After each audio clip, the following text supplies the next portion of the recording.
Okay, let's dive right into this. Welcome back to The Explainer. Today, we are unlocking something that honestly feels like a literal cheat code for the adult world.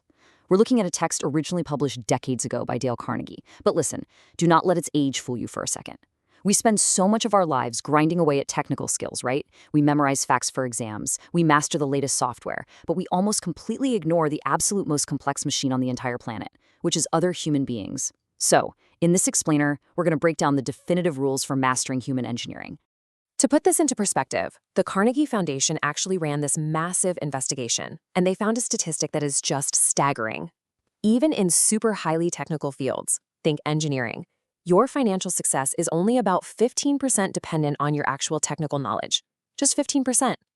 A massive 85% of your success comes down to your skill in human engineering. That means your personality, your leadership, and how you interact with people. Think about it. Technical smarts, they're kind of cheap. You can hire them anywhere. But the ability to arouse enthusiasm and really navigate human nature, that is easily the rarest, most valuable skill out there. So to master human nature, we first have to understand just how blind the human ego really is, which brings us to our first core concept, the absolute futility of criticism, or, as I like to call it, don't kick the beehive.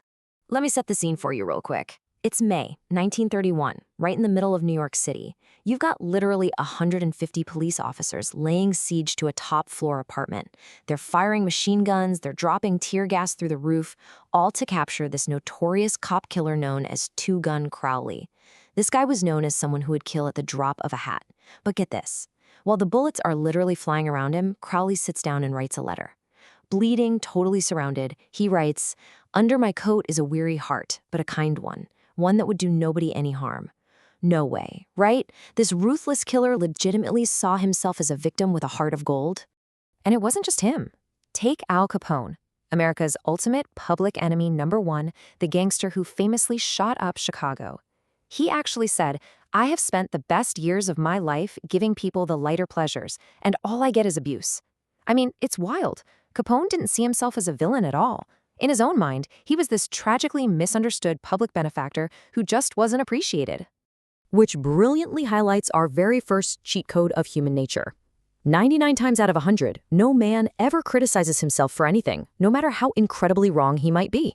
So here's the big takeaway. If bloodthirsty criminals, literally facing the electric chair, completely refuse to blame themselves, do you honestly think your spouse or your buddy or your coworker is just going to roll over and accept your criticism? Definitely not.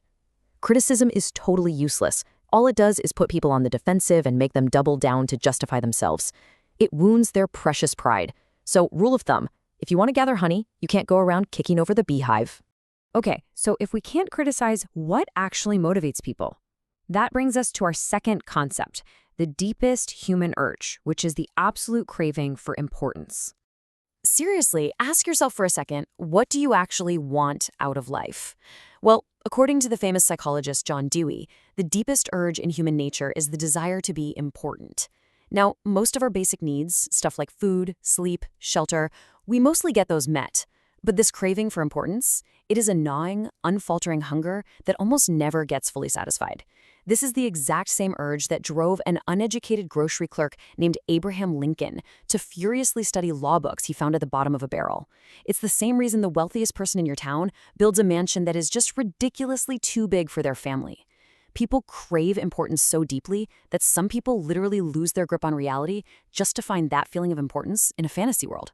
So, how do we actually use this in the real world? Well, we give people what they're starving for, appreciation. But hold on, we need to draw a really clear line here. I am absolutely not talking about flattery. Flattery is selfish, it's shallow, it comes from the teeth out, and smart people are going to see right through it in a second and it'll backfire on you. What we're talking about is sincere appreciation, the kind that's unselfish and genuinely comes from the heart. The trick is to stop thinking about yourself for a minute, figure out what the other person is actually good at, and be super lavish in your honest praise. That right there is how you feed a starving human ego. And that transitions us perfectly into our third concept. This is all about the actual mechanics of persuasion, which really comes down to arousing an eager want. I absolutely love this analogy. The great wartime leader Lloyd George used a fishing metaphor to explain this. Think about it. You personally might absolutely love strawberries and cream, right? But when you go fishing, you don't bait your hook with strawberries and cream. Why? Because the fish don't care about what you like. Fish like worms. You bait the hook to suit the fish. It's so obvious, yet when we deal with other people, we constantly just babble on and on about what we want. It makes no sense. The absolute only way on earth to influence someone else is to talk about what they want, and then show them exactly how to get it. So here is your actionable, real-world persuasion mechanic. 2 steps. Step 1, figure out what they want. Step 2, show them how your idea gets them there. The author tells this great story about renting a hotel ballroom for a series of lectures. Right after his tickets were already sold, the hotel suddenly tried to triple his rent. Now, did he storm into the manager's office and yell about how unfair it was and what he wanted? No. He sat down and wrote out exactly how letting him stay at the lower rate actually benefited the hotel. He pointed out the free advertising, the cultured crowds he was bringing into their space. Basically, he showed them how his idea served their goals. And guess what? It worked perfectly.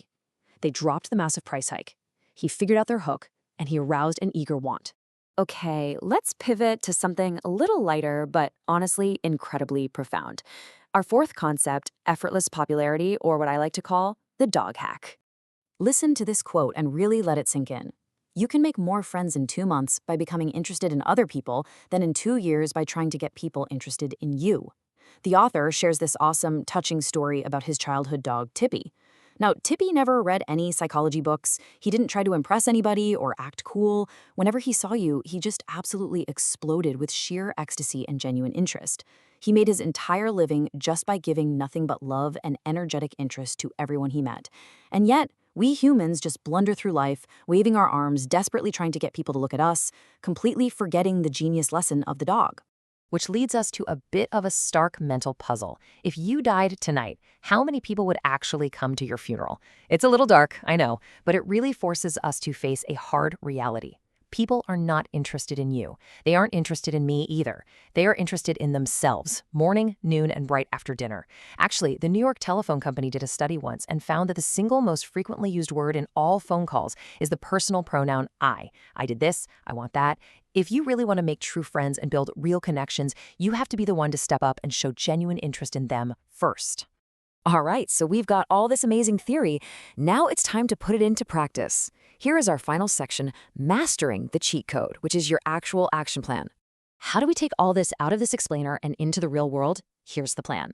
Number 1, review these principles often. Keep them top of mind. Number 2, you've got to apply them daily. This knowledge only becomes a cheat code when it's actually used. And number 3, my personal favorite, make a game out of it. Tell your partner or a good friend that you'll pay them $1 every single time they catch you criticizing someone or using cheap flattery or just talking endlessly about yourself. Literally penalize yourself to force your brain to rewire those old habits. Which brings us to one final provocative thought to leave you with today. Are you ready to stop pushing against human nature and start working with it? You have the cheat codes now. You know that criticism completely fails. You know everyone around you is totally starving for a sense of importance. You know you have to bait the hook to suit the fish, and that genuine dog-like interest wins the day every single time. So the choice is up to you. Are you going to keep kicking the beehive, or are you going to start gathering the honey? Try applying just one of these today and just watch how your world transforms. Thanks so much for hanging out with me on this explainer, and as always, keep learning.